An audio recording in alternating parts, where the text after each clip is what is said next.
이번 영화 프랑켄슈타인은 단순한 각색이 아닙니다. 완전히 다른 정서로 태어난 리메이크에 가깝죠.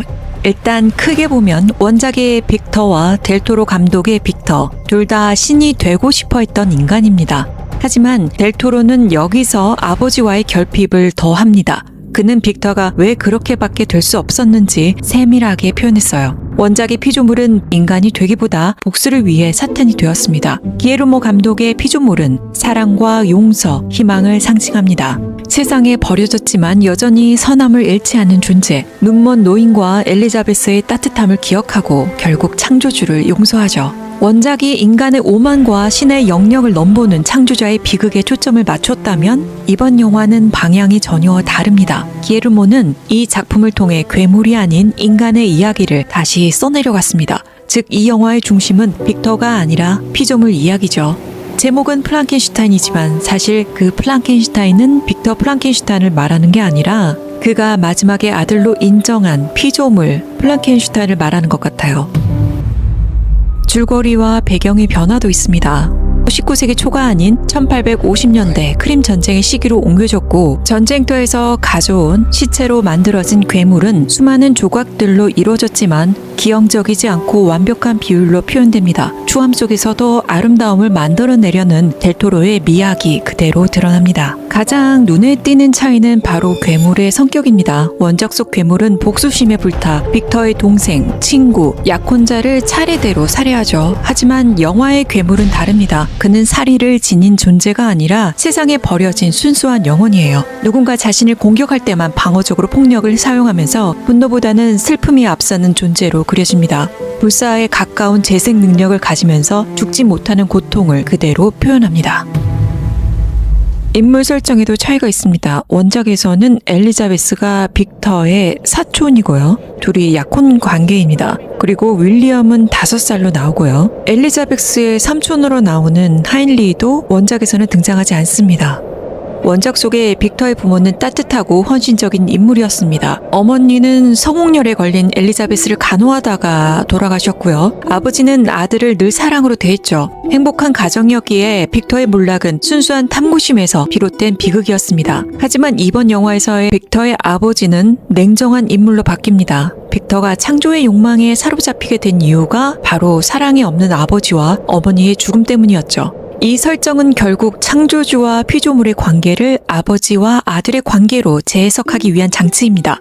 델토로가 인터뷰에서 말했듯 그는 아들이 아버지에게 잘못을 지적하고 아버지가 그제서야 깨닫는다라는 이야기를 그리고 싶었다고 했죠.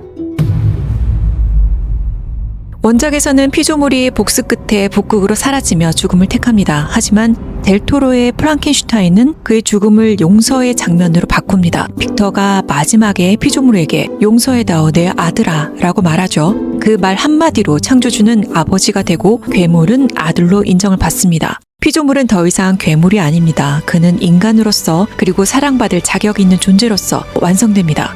떠오르는 태양을 보며 눈물을 흘리는 피조물. 그 눈물은 슬픔이 아니라 처음으로 삶을 받아들이는 눈물이었습니다. 이 영화는 원작처럼 죽음으로 끝나는 이야기가 아니라 살아갈 희망으로 마무리가 됩니다.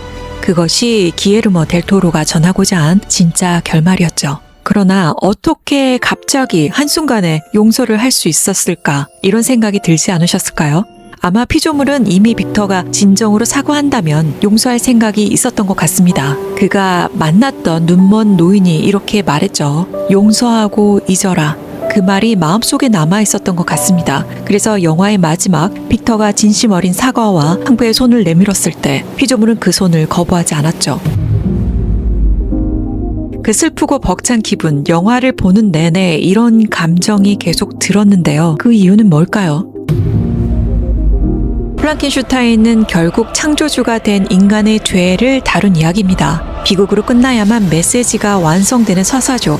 하지만 이 영화는 사랑받지 못한 존재의 슬픔을 섬세하고도 잔인할 만큼 아름답게 그려냈어요. 델토로는 괴물을 단순한 공포의 상징으로 그리지 않았습니다. 세상에 의해 버려진 너무나 순수한 영혼으로 그리죠. 거대한 몸에 아이의 정신을 넣은 존재. 그는 그저 누군가의 손길을, 누군가의 사랑을 갈망했을 뿐인데 사람들은 그를 보고 비명을 질렀습니다. 괴물을 만든 빅터 플랑켄슈타인은 인간의 오만과 집착 그리고 사랑의 결핍을 상징하죠. 죽음을 극복해내려는 욕망 끝에 생명을 만들어냈지만 그 생명에게는 사랑이라는 가장 중요한 것이 빠져 있었습니다. 빅터 자신도 아버지에게 사랑을 받아본 적이 없었기에 그는 생명을 만들었지만 아버지와 같은 사랑을 줄 몰랐던 거죠. 그럼에도 피조물에게는 사랑받을 기회가 있었습니다. 엘리자베스와 눈먼 노인, 그들은 피조물의 외모가 아닌 마음을 보았던 사람들입니다. 그래서 그들의 죽음이 더 안타깝고 더 아프게 다가왔죠.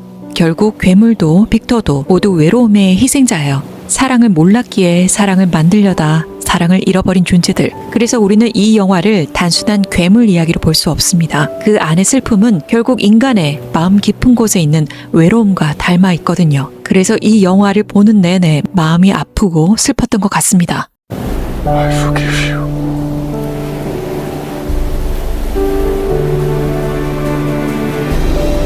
오늘 이야기는 여기까지고요. 저는 다음에 다른 이야기로 찾아올게요.